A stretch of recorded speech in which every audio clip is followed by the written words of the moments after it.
All right, guys, we got a little bit of a different style video for you guys. Apparently, we got Conor McGregor alleged assault case, and we got an update on it. Now, guys, I just heard about this whole sexual assault case today, so I went on my way to go ahead and do some research on it. And apparently, this case opened up all the way back in 2021, and it's alleged a sexual assault happened all the way back in 2019. So, guys, we're dating this back to some time. Now, I said this is a little bit of a different style of video because we did something similar to this. We did the Alex Pereira and the girl saying that he allegedly raped her, but this is a little bit of a different style of video just for the simple fact that when we were able to go ahead and react to that video of the girl saying that Alex Pereira did what he apparently allegedly did to her, we were able to pick out the BS in the words she was saying in that video. This is a little bit of a different style just for the simple fact that the words that this girl is saying is through files, it's through a document. So you can read it however you want and you can feel sorry for this girl however you want. So you don't know how true it is until the truth is really set free by the end of this case. So guys, this is a little bit of a different style of video. And man, if this is true, Conor McGregor is effed and his career could be effed. He may still have the money, but his legacy will be tarnished and it will be stained. Might be worse than Conor McGregor's in my opinion. And if this girl is lying, then damn, man, we are living in an effed up world and things need to be changed. But guys, let's go ahead and hear what Ariel Helwani has to say about this. Yesterday, there was also some massive news regarding one of the biggest stars in the sport, Conor McGregor. Like the video, subscribe. You're on the road to 1,000 subs, baby. We need to get monetized, baby. A civil lawsuit. His trial had kicked off at Dublin's High Court on Tuesday. And this is a story that has been brewing for quite some time, and it finally kicked off. Damn, Conor McGregor looks old, bro. This is a story that has been... I know I have my moments where I look old, where I don't shave and things of that sort, but man, Conor McGregor looks old. It felt like time has been passing him by, bro. Brewing for quite some time, and it finally kicked off, and wanted to see how day one played out. Day one has played out, and day two in the books as well. I want to read drugs have been kicking his ass. The report that we have steroids up and on a mixture of coke. As you're looking at Conor McGregor and his lawyer Karen Kessler, his father.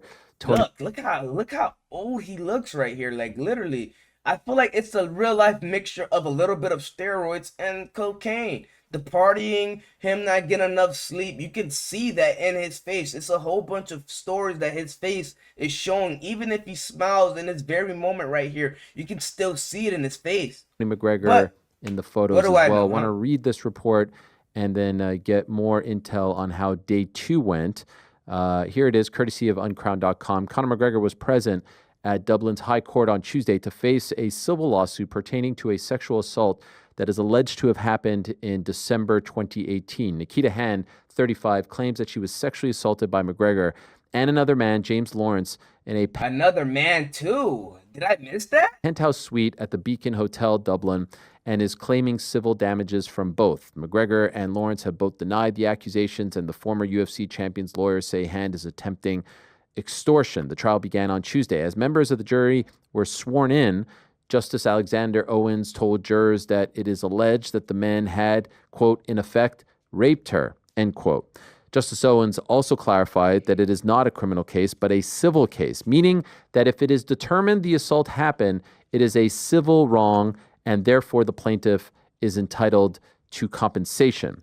John Gordon, senior counsel for Hand, said Tuesday that his client knew McGregor as she is from the same area and is in the same age group and shares mutual friends with the UFC fighter. The court was told that McGregor collected Hand, a hairdresser, and a friend from their place of work on December 9th following a Christmas party. Hand understood that they were going to another party. They later went to the home of Lawrence, who joined them in the car. In the back of the car, Hand alleged that McGregor shared a bag of cocaine with her and her friend. McGregor, Lawrence, Hand, and her friend, McGregor's security team and others went to a penthouse suite at the Beacon Hotel. Hand told the court that the group had been drinking and laughing. At one point, Hand claims that McGregor told her to, quote, suck on that, end quote, as she was walking by a back. I don't want to laugh, but that sounds like some McGregor shit right there, bro. This is why this is crazy right now. It really sounds like some McGregor-ish right now. Literally, I'm saying alleged. But let's just say in a world where this girl is faking it, she's doing it good because she sounds like McGregor low-key. Bathroom he was using. Later, Hand recalled being alone in a bedroom with McGregor, where she alleges she stopped him as he tried to make advances on her. Hand also claimed that she was on her period at the time of the alleged assault. And that's something that seems to be like an ongoing thing when it goes with this assault thing. That's like a common denominator thus far that I'm seeing. With the Alex Pereira thing that happened, the girl said that she was on a period. With this situation, the girl is saying that she's on a period, and both of them, Alex Pereira and Conor McGregor, when I say both of them, forcefully did what they did, allegedly forcefully did what they did. That's like the common denominator that I'm seeing in both of these right here. Right Quote, now. I said, no, I don't feel Why comfortable. stutter? I know of Dee. I know of her family. Hand said, referring to McGregor's longtime fiance, Dee Devlin. Later, Gordon told the court that his client, Hand, alleged she was, quote, completely unable to push McGregor off. He said jurors will see, quote, pictures of her hands and wrists, which are black and blue. You will see that her left breast also has a bloodied scratch. The scratch is there because she was wearing a watch and had her hands up to protect herself. She was pressed down, and the watch scarred her breast. There is much more about the details on uncrowned.com. You can read it right now. It's up on the website. Day 2 in the books as well. PT is in Dublin. This is obviously a huge story. What, if anything, can you tell us about Day 2, PT?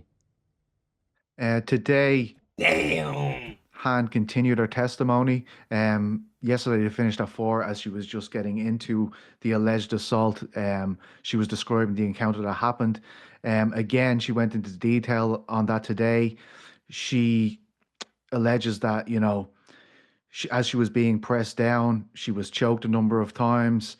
She eventually bit McGregor to stop the attack. She said her head was the only part of her body that could move. She recalled thinking that she was never going to see her daughter again.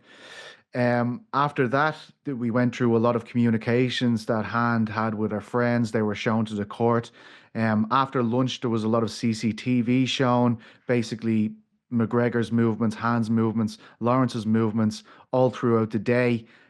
She was later cross-examined by one of McGregor's counsel, and the main crux of what they were saying before it was adjourned for the day. It will be seated again tomorrow. I believe it will start around 10 a.m. or so, Irish time. But towards the end of the cross-examination, McGregor's counsel was taking Hand back to some testimony she made earlier in the day, stating that initially she didn't tell her partner what had happened. She was frazzled after the ordeal.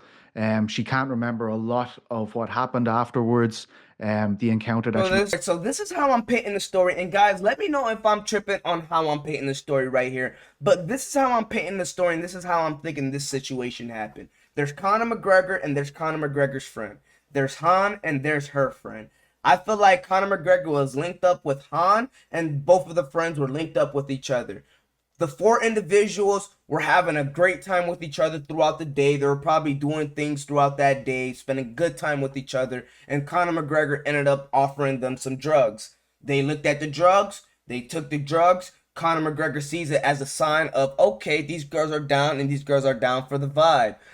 Throughout the day, I'm pretty sure Conor McGregor didn't just go through and he did what he had to do with the girl if that situation did happen. But I'm pretty sure Conor McGregor throughout the day was probably getting getting touchy with the girl, and the girl was probably smiling or laughing back at those touchy moments. And then at the end of that night, they ended up going back to that penthouse, and they wanted to get dirty and they wanted to get freaky. Now the only thing that got me a little bit curious was what happened with the friend when what happened to the friend? Why was it only a situation where Conor McGregor and his friend sexually assaulted that one girl?